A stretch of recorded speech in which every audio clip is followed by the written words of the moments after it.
Hello, it's Ren Presents time. I'm your host, Ren, and today we continue with the Belmont Saga, Part 3, The Pilgrims of Marion, Chapter 1, Nightmare. So last week we concluded the Lady in Gray's section of the book. We see the Lady in Gray having a change of heart. Her hated rival, Lady Jubilee of Belmont, South Tyrol, has passed away of natural causes, and passing with her is all of the anger and the rage that Lady Vendra had felt over the years as Jubilee stole her love right off the floor at St. Gala's Vale. And with Lady Jubilee's passing, so passed the Fiend of Calvert, so to speak. Though the dark, murderous person she had become was no more, and she was basically back to being how she was over 100 years prior. A decent person, a loving person. Doesn't excuse all the horrendous things she's done, all the suffering and the misery she's caused, and she's gonna have to atone for those things, but still, she can alter from the path that had guided her for a long time. She isn't consigned to that lonely doom, and maybe, just maybe, life hasn't completely passed her by. She gets out a piece of pink paper and starts trying to write a letter to Stenstrom's father, Stenstrom the Older, now a widower, and she finds as she tries to write, all her hand does is a scrawled circle on the page with the names of her victims inside of it. That's the Baz Circle curse manifesting itself, meaning the curse is coming to an end. That drawing of circles is a physical manifestation of that. If you recall, earlier in the book, Stenstrom was also drawing, so he was writing some notes, and he wasn't even aware of what his hand was actually doing. It wasn't drawing notes, it was scrawling a circle. That's the Baz Circle curse. But she concentrated, she used all the strength she has left, and forced herself to write a cogent letter to his father, just to reach out and see what might happen. She, I'll give you some insight, is planning on turning herself in, making the authorities aware of her activities in Calvert and elsewhere. But first, this long-awaited gesture to Lord Belmont. And that ends her part of the book. We're caught up to the events aboard the Seeker. They haven't changed. And aboard the Demophalon John. We're going to find out what's happened to the Demophalon John right now. So let's begin immediately. Part 3, The Pilgrims of Marion, Chapter 1, Nightmare.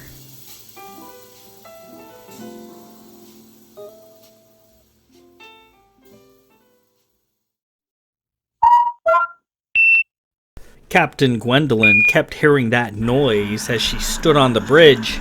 It was a vaguely familiar sound, and she was sure she knew it from somewhere but couldn't quite place it. It was just out of reach. It was troubling, maddening. It was a sound she knew she should know. She tried to put it out of her mind. Even on a tiny scouting ship, the bridge was a bustling nerve center of activity. The navigators stood there, surrounded by hollows and grids.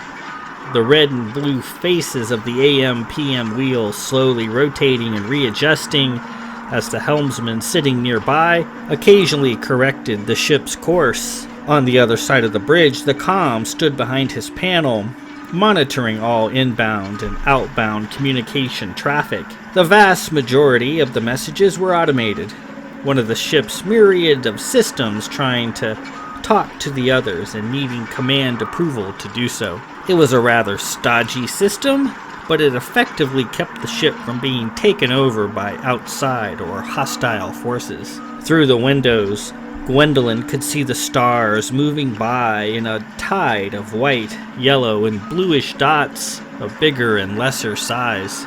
The current mission had come down from the Admiralty, transport a visiting dignitary to Tantan on Brynval for an important summit meeting. She had to shake her head. Scouting ships, always taking this person here and that person there, each one a priority. Basically, they were an overly large taxi. The lift doors opened. Someone came through. It was the dignitary. There he was, wearing his usual long black coat and hat. "Evening, sir," Gwendolyn said. "It is evening back home, you know. Rather late, actually."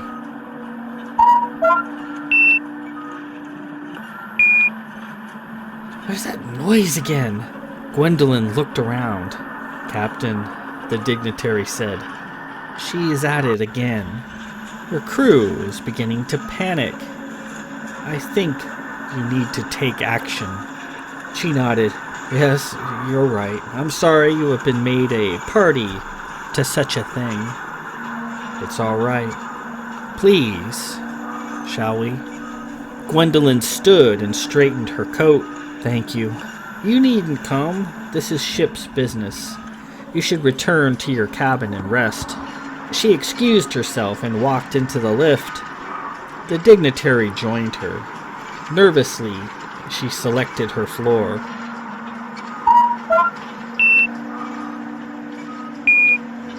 "Pardon me," she said as the lift began moving. "Do you hear those sounds?" "What sounds?" the dignitary asked. "I hear many sounds. Can you be more specific?" "Oh, never mind." Several moments later, the lift arrived at the proper deck. Captain Gwendolyn and the dignitary stepped out.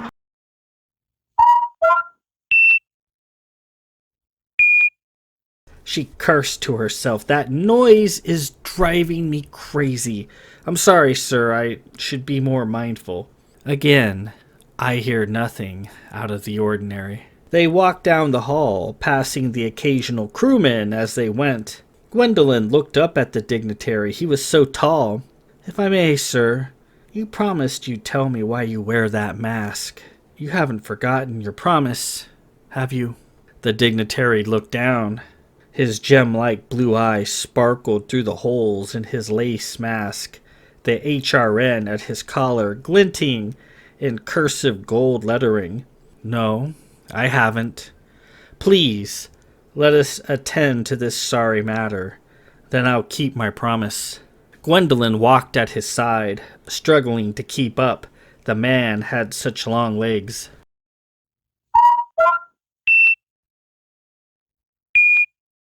That noise was driving her mad. They rounded a shallow bend and arrived at a door. "Here we are," the dignitary said. The dignitary knocked on the door. "Morgan," he said. "Morgan, darling, we're here." There was a troubled bumping about from behind the door. "Go away!" came a panicked reply. "All of you, go away! Leave me alone! I'll kill anyone who comes too close. I've already killed all the ones you set against me. I can. I'm a hospitaller. I'm a trained killer. I can fight. I will fight again if I must." The dignitary laughed.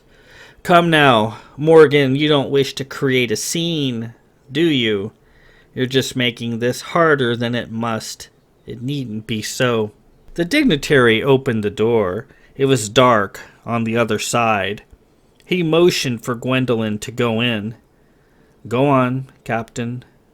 Through there." She hesitated. He approached. "Remember what awaits," he whispered in her ear. Gwendolyn drew her MIMS from its small holster. "All right." She stepped through the doorway. "All right," she repeated. On the other side of the door was a nightmare version of the bridge. Dark, in disarray, huddled bodies pushed into the corners. Pools of drying blood on the floor. The place tinged with howls and gibbering shrieks. Through the windows, a skittering, wavy sort of light funneled in, illuminating the place in a kaleidoscope of shimmering lighter and darker areas. It was like being at the bottom of a deep aquarium, standing by the glass, watching the fish swim. just like the ones in Fazo her uncle used to take her to see. "Morgan," she said. Somebody rustled in the darkness. "I said, keep away!" The voice she heard was ragged and flecked with panic. Gwendolyn stepped further into the bridge. "Morgan, I'm not going to hurt you." Feeling her MIMS in her palm, she tightened her grip on the handle. I'm just going to shoot you in the head, and then it'll be done. And then we can..."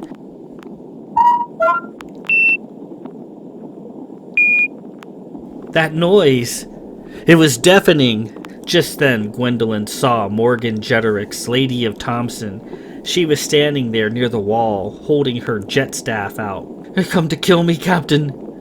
Is that what they've sent you here to do?" Nobody sent me here to do anything, Morgan. I just want to have a talk. Your behavior is frightening my crew."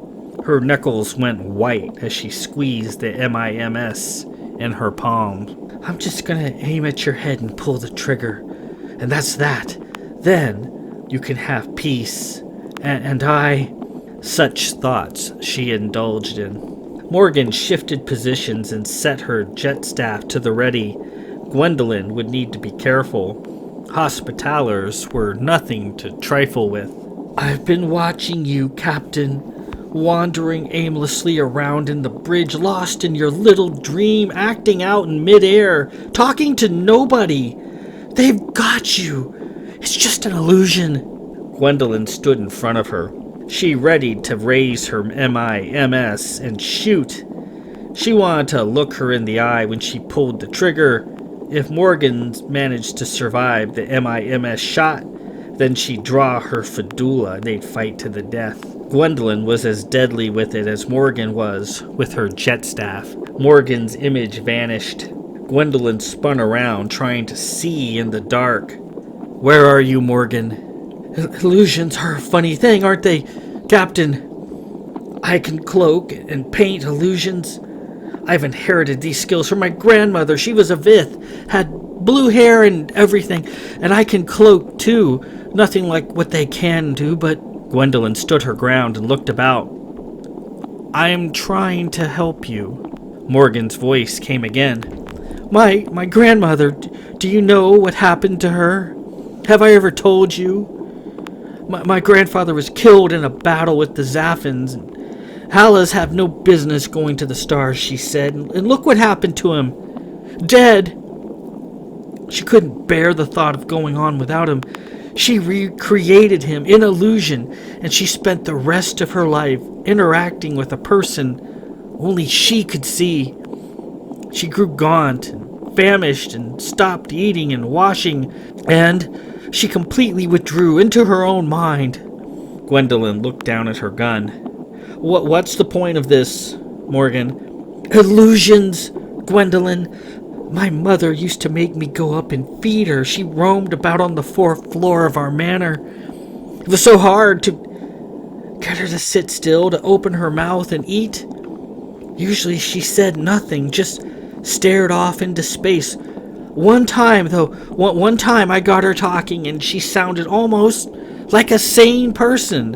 She said that everything beyond the limits of her head was a nightmare. The real world was a nightmare, a place of uncertainty and sadness and dead husbands and lost memories. She said she'd rather stay where she was and be happy.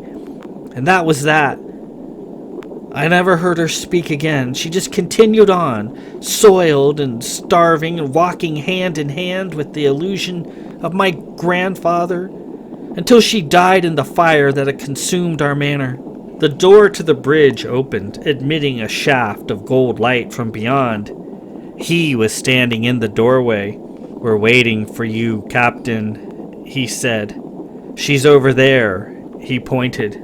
Something appeared in the dark. There was Morgan-Jeterix. She was lying supine on the floor at the base of the comm panel, her expanded jet staff resting near her side. She was reaching up, trying to get at the comms panel control board. Around her, 6 crewmen lay dead, twisted up, staved to death. A variety of improvised weapons were scattered about. Captain Gwendolyn, she said. So here I am. I'm dying. They want me dead because I can see everything. I'm hurt. I've been attacked. They set the crew against me. I had to kill them. I didn't want to, but I had to. One of them injured me before they died. It wasn't their fault. I didn't know what they were doing. I can't reach my wounds in my back. I'm bleeding out. I can't stop it. Going into shock. Gwendolyn, help me, please. Fight it. See what there is to see. The windows. Look to the windows and see. Gwendolyn glanced at the windows. Just the same watery darkness. But wait. Something big moved past the windows and then was gone. Morgan, Gwendolyn said, I'm going to help you. You are? What are you going to do with that gun you're holding? I am going to help you, Morgan, she said, cocking the MIMS. And then he and I... Morgan struggled a little and tried to pick up her jet staff. Him? You mean Lord Belmont? That's not him, Gwendolyn. And you know it.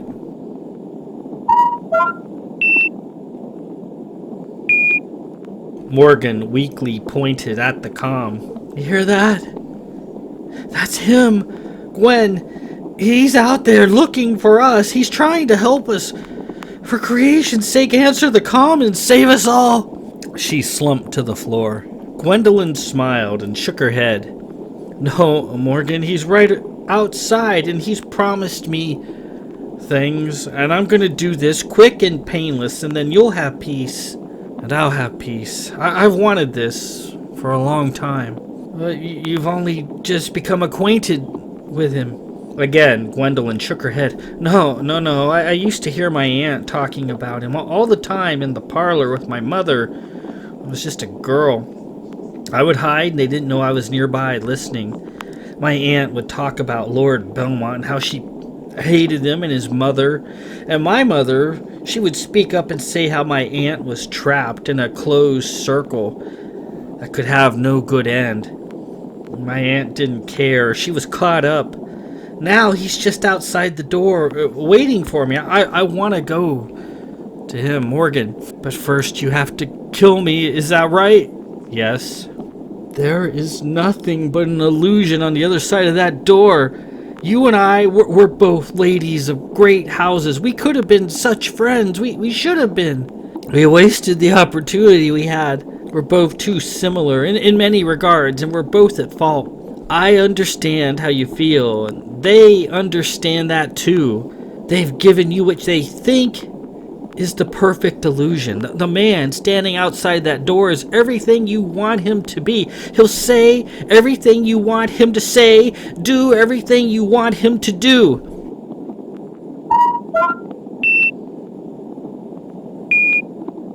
So loud, Gwendolyn bent over and covered her ears. That's him! Gwendolyn, the real thing, the man you say you want. I'm too weak to fight you. I haven't much time left. You need to make a choice. Kill me and go to the illusion and have everything you want for as long as it lasts. Or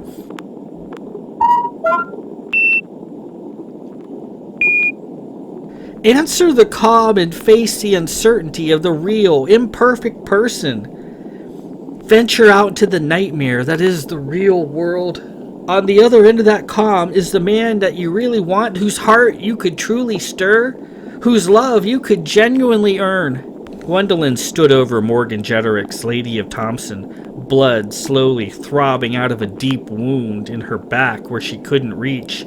Her tightly braided blonde hair was scattered about her head as if prearranged. Her hospitaller helmet was missing. Absent-mindedly, Gwendolyn looked around for it. Morgan swallowed.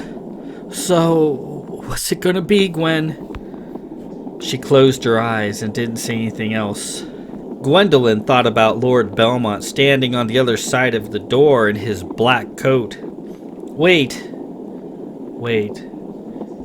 Was his coat black or green? She didn't know. She thought it was black. Maybe it's supposed to be green, though. HRN coats were always green in her courses at the fleet. That's what she read.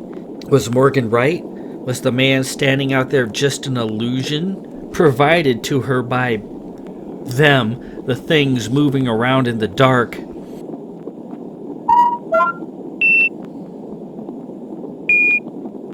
Was she to become a lost soul, like Morgan's grandmother? She safed the hammer, holstered her MIMS, and went to the comm panel, stepping around Morgan to do so.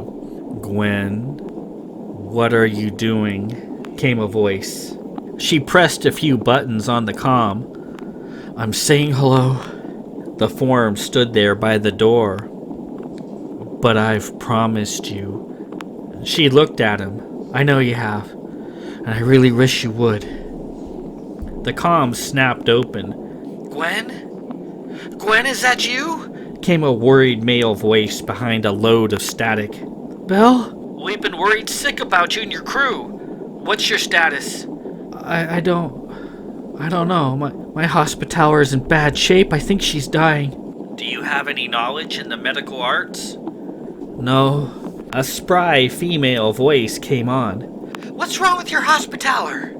Gwendolyn squinted in the dark. I think she's been stabbed in the back. She's bleeding. In shock, I think." "Oh, that's easy. Tell us what you got and we'll talk you through patching her up. Do you have any medical instruments?" She looked around. "Morgan, she has all her tools in her pockets, I think." "Well, fine. Lovely, we'll use those." By the door of the Nightmare Bridge, she could see the shape of Lord Belmont standing there. "Belle? Are you there?" "I'm right here, Gwen." "I'm right here, Gwen. Tara and I are going to talk you through patching up your hospitaller, and then we're going to get you out of there." She smiled a little. Once and for all, she chose the voice on the comm over the image in the black coat. "Don't forget, Belle, you promised." There was a pause. Oh, yes, I certainly did promise. You're absolutely right," he said in a quizzical voice. "But first, you gotta help us get your hospitaller on her feet. Agreed?" "All right. What do I do?" Sometime later, Gwendolyn finished sealing the large wound on Morgan's back. She had a number of Morgan's instruments scattered out in front of her. Her hands were red with blood. Several times during the procedure, she saw things. Her hands weren't where they were supposed to be, and she thought she had one of Morgan's knives when she was really carrying nothing at all. One time she saw Morgan as a corpse, withered and dry. Another time she saw Morgan as a terrifying green monster that could not be killed. She concentrated on Stenstrom's voice over the comm, clinging to it like a drowning person holding onto a piece of wood. She then made them repeat their instructions over and over, and they patiently did so. In a sea of illusions, she treaded water, just barely at the surface. "That should do it," Tara said over the comm. "Great job, Captain. How is she?" Gwendolyn knelt down. She could hear Morgan breathing. She felt her neck. There was a steady pulse. Okay, I think she's okay." Stenstrom spoke. "Smart work, Gwen. Now, can you give us your position?" She looked around at the darkened bridge. I don't know where we are." "That's all right, Gwen. Find a safe spot and stay there, and try not to move around too much. These creatures are supposed to be able to make you hear and see anything they want. If you stay stationary, they'll have a harder time of it. Meanwhile, we're searching for you. You can't be far. We're gonna get you out of there." He paused a moment. "We're gonna lose signal in a moment here. Sit tight and try not to move around too much. You promise?" "All right." The comm went to static. Gwendolyn straightened her coat and sat down next to Morgan, who was out cold. As the darkness closed in, laced with hidden bumps and cries, she took Morgan's limp hand and held it. "I'm sorry I was going to shoot you." Without the paymaster's comforting voice, she was led away, falling off a cliff of sanity and feeling herself plummet. She fell and fell. And with that, we conclude Part 3, Chapter 1, nightmare. So we see that the crew of the Demophalon John are indeed being pummeled with illusions, and the Cronins that we've heard about, we've heard the Drury speak of them. Tara has mentioned some of the Baz lore pertaining to the Cronins, that they could make you hear and see things that they want. And the Cronins can certainly do that. They are invading, they're tunneling into the minds of all the remaining crew of the Demophalon John, Gwen included, and creating little dioramas for them to act out in, to see and hear things that they really want, from their deepest fantasies. And so, if you really think about it, in the fantasies that you indulge in on a daily basis, if you were to actually come face to face with some of your deepest fantasies, how would that make you feel? Would you be disgusted by what is dredged out of your own head? A passing whim meant only for you, that nobody would be able to understand, that might be horrid to you as a person. As a fantasy, it might appeal to something deep down inside, but to actually come face to face with it, that's another thing. I mean, I know I certainly wouldn't want to actually encounter some of my deepest fantasies. That's what they're supposed to be, a fantasy, and that's it. And you should, if you actually had to deal with it, then that'd be another thing. And these Cronins, as they burrow into your head, they pull out all this stuff, and they don't really know the human psyche all that well. They give you things that you think will make you happy. They feed on these emotions. That's why they do it. And then eventually, once you've weakened to a certain point, they're just going to consume your flesh. So they get the psionic benefit of you and the physical nutrition as well. Gwendolyn is locked in a deep, dark fantasy, one that she doesn't necessarily want to indulge in, but does. As she mentioned earlier, she's known about Paymaster Stenstrom most of her life, that her aunt, the creepy aunt, the lady in gray, would often visit their home in Prentice, and they weren't happy visits. She didn't like seeing her aunt. Her aunt was scary. Her aunt really seemed to dislike Paymaster Stenstrom, even though he was just a little boy, and his mother, and she tried to taint Gwendolyn, to poison her, to make her hate him too. But Gwendolyn's a very independent person. It's going to take more than a little basic psychology to get her think in certain ways. And in fact, she became curious about this kid who wasn't much older than she was. What would it be like to actually stand in his presence? Is he a nice guy? Is he handsome? Is he interesting? Is he a bore? She doesn't know. She has made his acquaintance, and after a rough start, they're becoming friends. At least they were on their way to be. And she finds herself intrigued by this guy, this misfit, wearing the HRN coat and a mask. And she considers herself a misfit too. That the only reason she's in the fleet is because of her uncle, the admiral.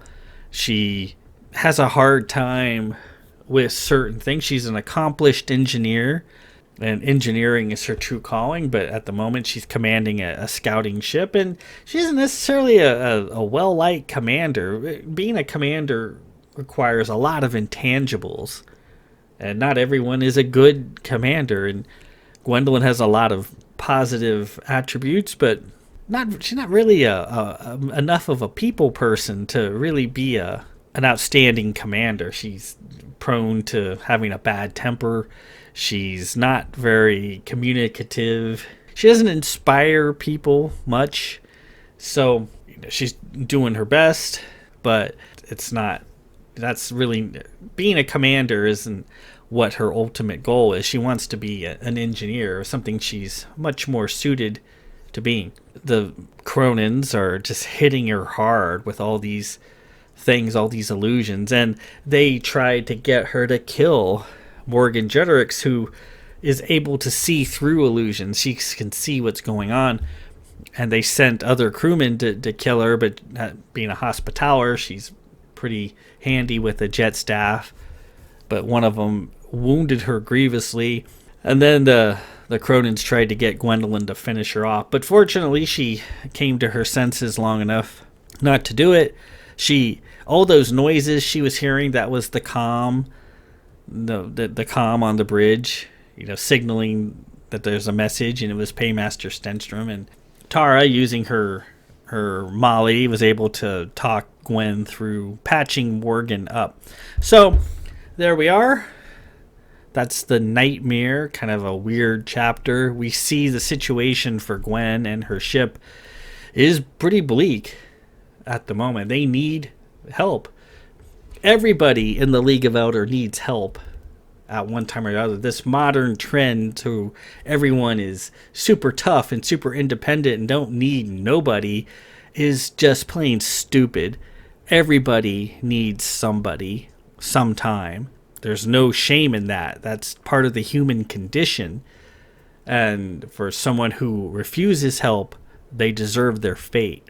Next week, we will continue Part 3, Chapter 2, The Marian's Road. So we'll see how all of this craziness shakes loose. We're about a little over 100 pages left in the book. And it's going to be awesome, let me tell you. Until then, this is Ren Presents. I'm your host, Ren. Peace out.